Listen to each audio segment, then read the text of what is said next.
Well, good morning, and welcome to the Morning Report.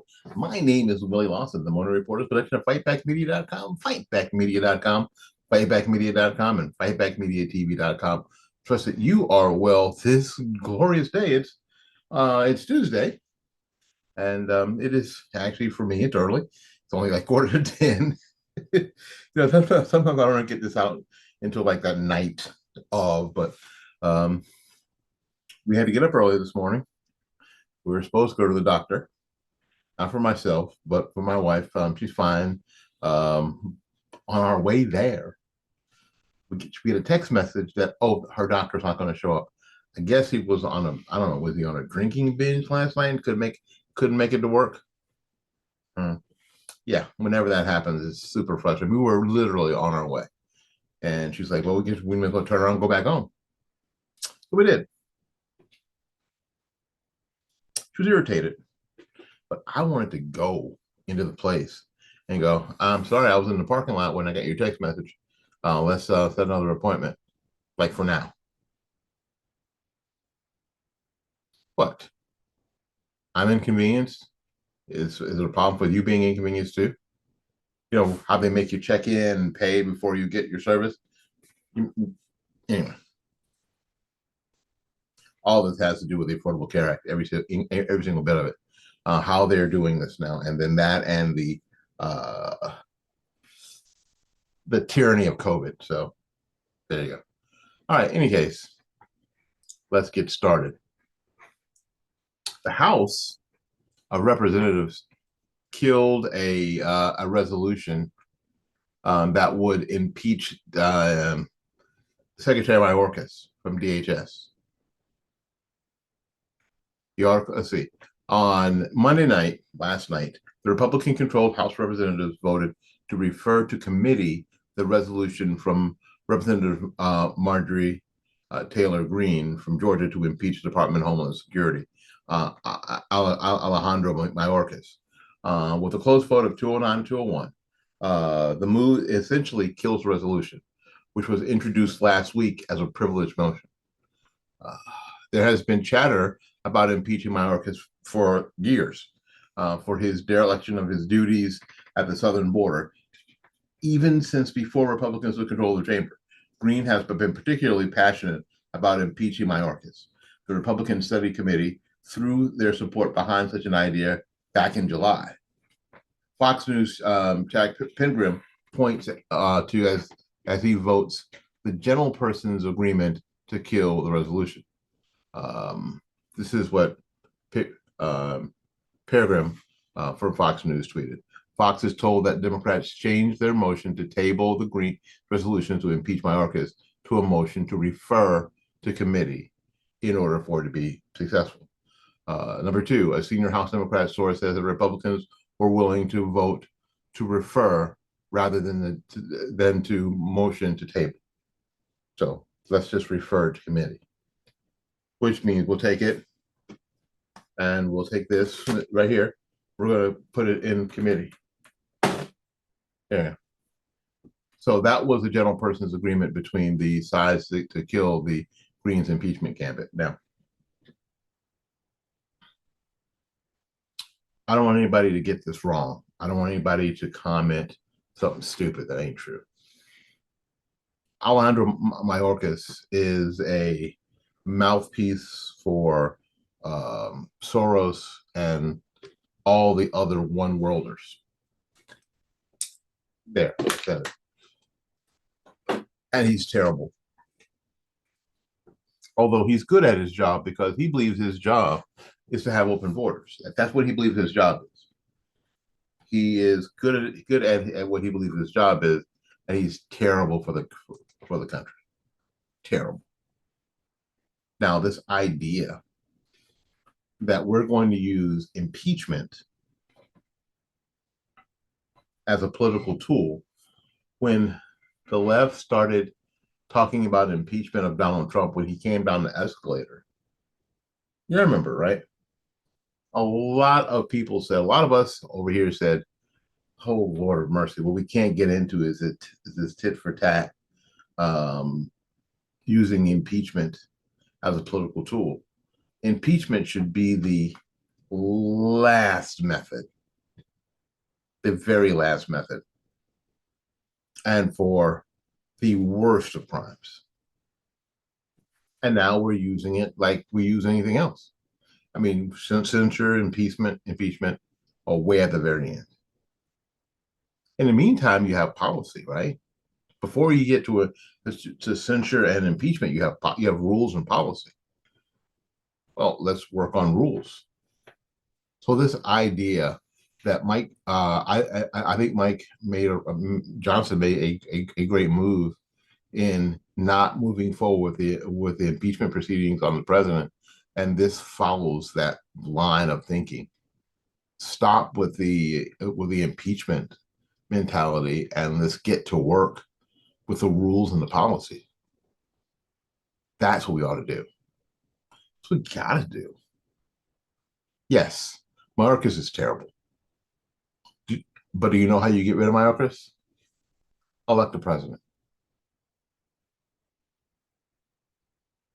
That'll fire Mayorkas. Yeah, there you go. Create rules. Push through laws that basically, if Mayorkas continues doing what he's doing, that he's breaking the law. Then bring him up on charges. But you can only bring him up on charges if you have a chance to win.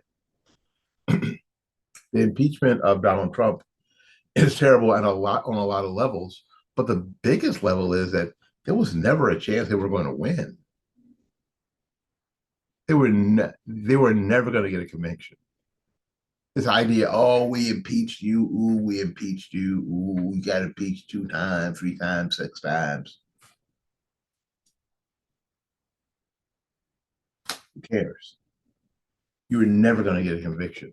And we talked about this the other day. Prosecutors will sometimes not bring cases because what they know is there's no way to get a conviction.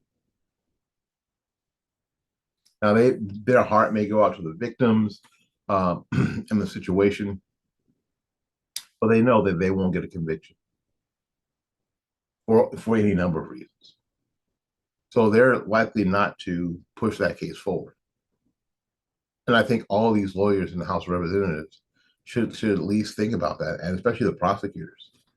Hey, listen, there's no way that we'll get a conviction in the Senate. This is a waste of time, energy, effort, money. Let's just use that same energy, effort, and money and see if we could, make life better for the American people. Maybe we could just, I don't know, wait, do our damn jobs. Maybe. Maybe. I think it's a good thing. Now, I know a lot of people are angry and mad and upset, and they just want to do to the left what the left done to them. But I think that gets us in a cycle. And that's all that happens in that cycle. Pig wrestling. That's what it's called. I was trying to remember what that phrase was called. It's called pig wrestling, where you get dirty and the pig likes it. And I think that we have to do everything in our power not to get involved in pig wrestling. And we rise above, and not just for the sake that says we can rise above it, but we need to rise above it and get something real done in the meantime. We're still looking for coffee sponsors, by the way. You have coffee that you want us to drink on the show, Paul and I, just let me know. Send us an email at fightbackmedia@gmail.com, fightbackmedia@gmail.com, fightbackmedia@gmail.com. If you want me to try out a coffee that you like, send me a pound. Even if it's just beans, we'll grind it and we'll drink it. We'll let everybody know about it.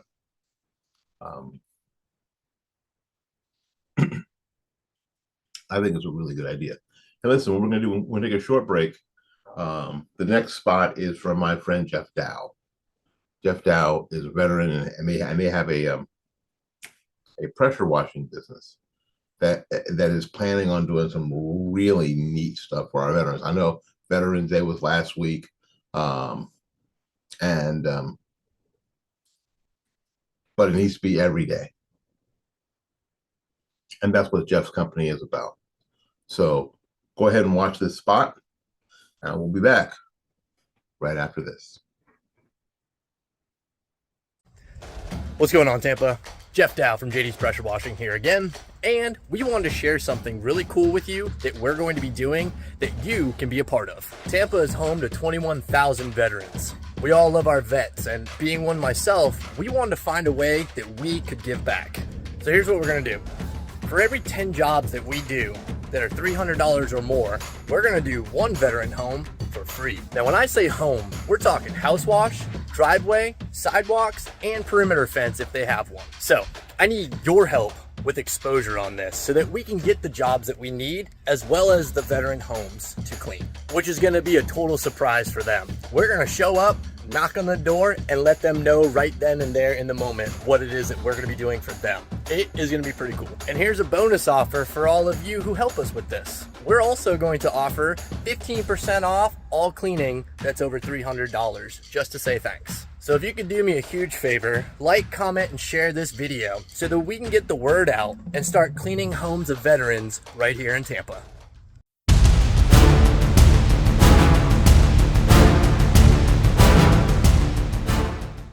All right, welcome back. Thanks for watching.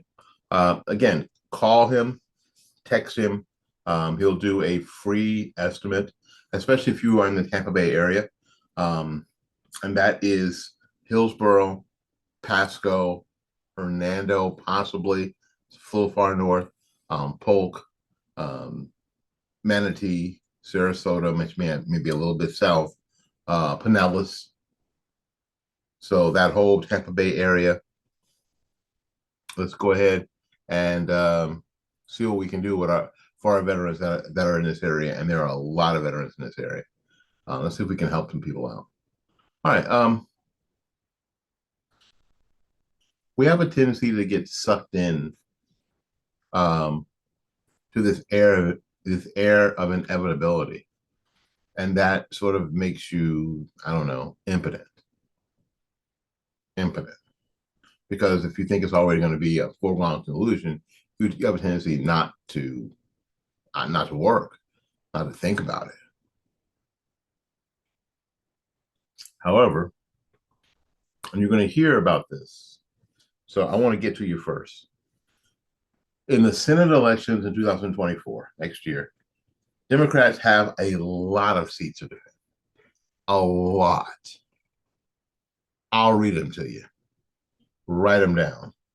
West Virginia, Montana, Ohio, Arizona, Wisconsin, Pennsylvania, Nevada, Michigan, Maine, Minnesota, Virginia, New Mexico, New Jersey, Delaware, Washington, Connecticut, Rhode Island, New York, California, Hawaii, Maryland, Massachusetts, and Vermont. That's a lot. 3 of them, of those seats, of those places, Trump won. That's West Virginia, Montana, and Ohio.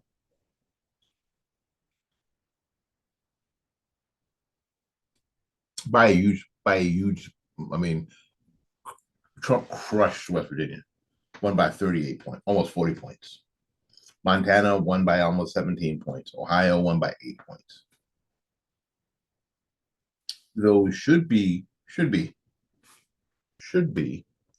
listen to what I am saying to you, should be low-hanging fruit for Republicans in these states. Should be.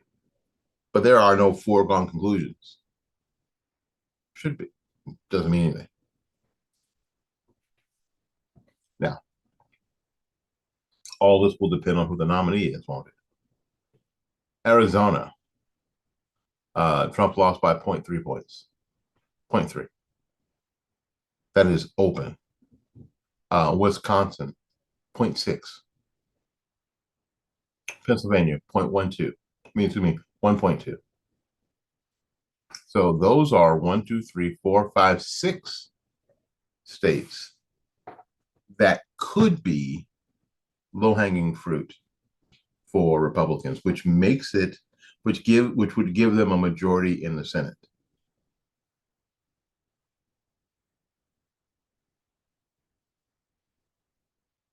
At 2.4 and 2.8 plus for Democrats, which still makes them possible if you add Nevada and Michigan. That's 1, 2, 3, 4, 5, 6, 7, 8 states. That could be brutal.